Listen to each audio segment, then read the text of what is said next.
Hi all, once again. I greet you all in the blessed name of our Lord and Savior Jesus Christ this evening. Today I would like to draw your attention to our studies on 1 Timothy chapter 1 verses 1 to 11. As I reminded you in the introductory lessons that these studies in English will be very short explanation to the concerned passages, bringing out the most important theme which the writer of this epistle has intended his mind to communicate to his readers.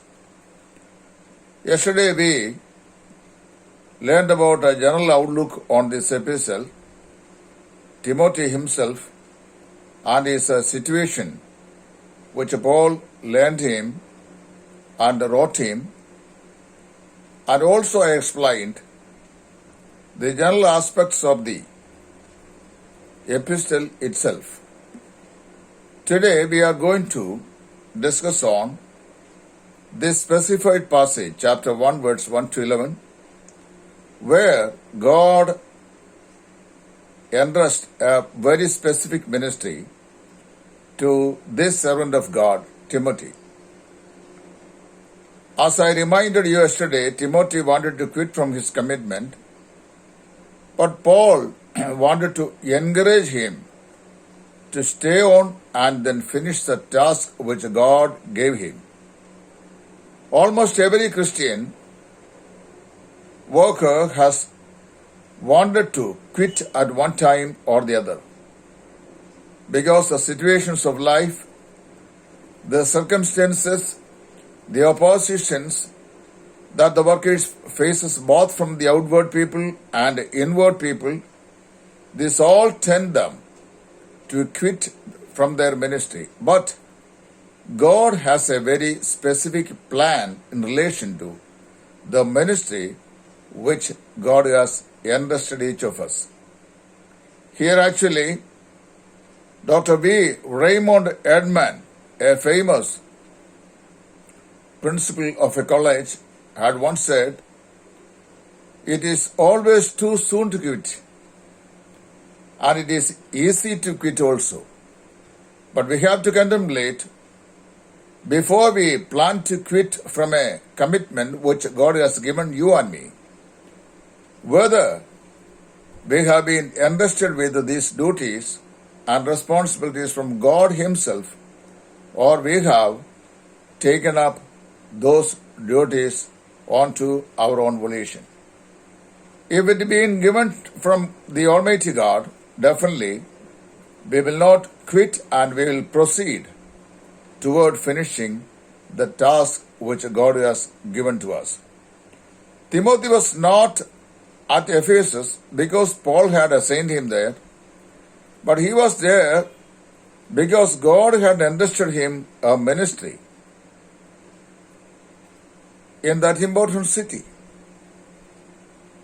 All the Christian workers who are listening to me, we have to first of all understand and learn that we are in a particular place not because somebody has urged you and me to go unto that place and then stay there and working for, but God has settled you there, or God has assigned you there in that important place to carry out certain tasks which God wants to complete for His kingdom through your life and through your ministry. Actually, Paul, in verse number 11 of chapter 1, he is admonishing Timothy as God had given Apostle Paul a trust in the same way that God had given a special stewardship to this young man, that he should carry it out for God's glory and for the expansion of His kingdom. Here the word actually, the phrase in verse number 4, we read that godly edifying must read as stewardship of God, that every Christian minister is a Christian steward. A steward is a person who is assigned some responsibility from his master. So you and I are stewards of our Lord Jesus Christ for the sake of the kingdom, that we have a task which is given to our hand to accomplish and to finish with. A steward's first responsibility is that he should be faithful to his master. 1 Corinthians chapter 4 verse 1 to 7, Paul is dealing with the same aspect. Every Christian steward must be a faithful servant of God in total submission and obedience to his master who has entrusted him the stewardship. The false teachers in Ephesus, they were not being faithful teachers. They were teachers of the law mixed with Gnosticism, asking people to have a special and a very obscure type of knowledge and wisdom which is coming from the remote. But Paul was telling them that they were actually the violators of the law of Moses, and they were teaching a kind of myths and a kind of human philosophy which were not being for edifying. They had turned away from the truth of the word of God and were listening to fables and myths which were not in conformity with the word of God, which Paul has been preaching to the saints there in Ephesus. Their ministries, they do not build up Christian believers or to build up the church, but they were confounding and confusing the mind of the saints, turning their mind away from the truth of the word of God.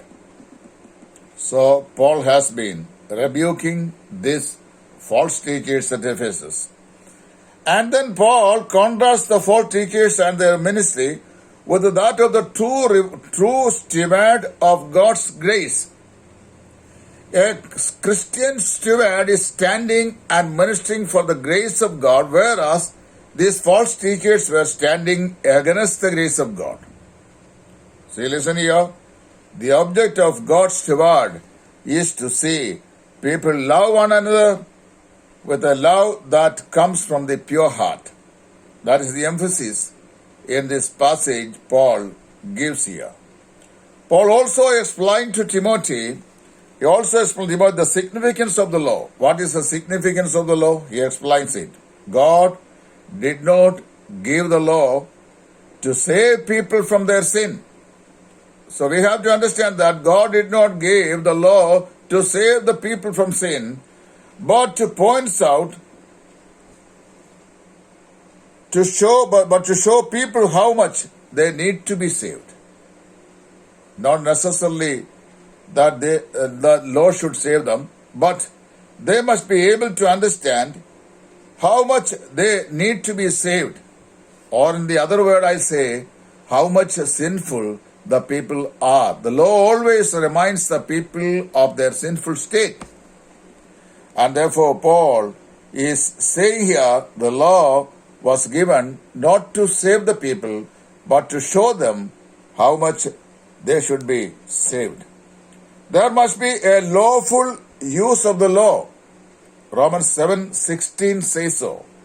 And not only that, Paul lists the sinners who are convicted and condemned by the law here. Paul is listing out the sinners and the sins, the number of sins which are listed here, which are actually convicted and condemned under the law of Moses. This is in correlation with the list of sins which are mentioned, the list of commands which are mentioned in Exodus chapter 20. Almost all the commandments were violated or transgressed by these sinners whose names are listed here, or names of the sins are listed here in this passage. So therefore God had entrusted Paul and Timothy with a glorious gospel. Paul has entrusted Paul and Timothy with a glorious gospel, not a system of the law. The system of the law is not at all saving people from their sin.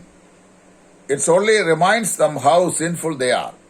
2 Corinthians chapter 3, 3 to 4. These three, 2 Corinthians chapter 3 and 4 explains this very well. Then he speaks about the sound doctrine. That means literally healthy teaching. Sound doctrine means healthy teaching. That is teaching that promotes spiritual health, spiritual growth, and spiritual edification.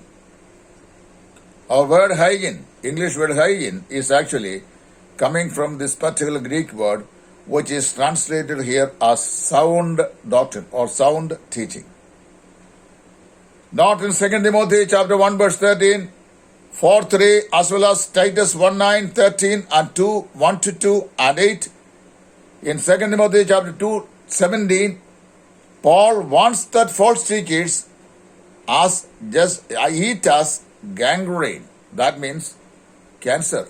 In other translation, we read that these false teachers are eating up the mind of the innocent students or innocent hearers, just like the cancer destroys the human body.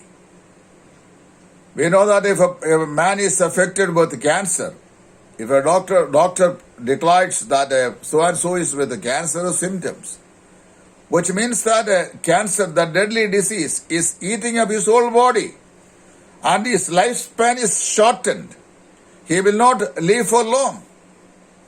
That he comes to know that his days are counted. These false teachers were exactly doing the same thing, that they were eating up the mind of the innocent hearers and turning them away from the truth of God's word. This was quite dangerous. So Paul says to Timothy in this section that the Almighty God, as he had entrusted Paul a trust, believing or a thinking that he will faithfully carry it out, the same way God has entrusted a spiritual task to this young man, and he need to finish his task. In the same manner, you and I are being entrusted from God greater responsibilities. What is required of you and me as a Christian steward? The Bible says that we should be faithful. We should be faithful ministers of God's word.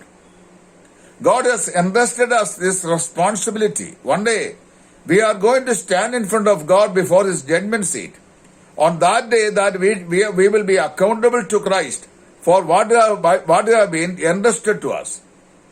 Then He will ask the accounts, the details of ministry when we are going to stand in front of Him before the judgment seat of God.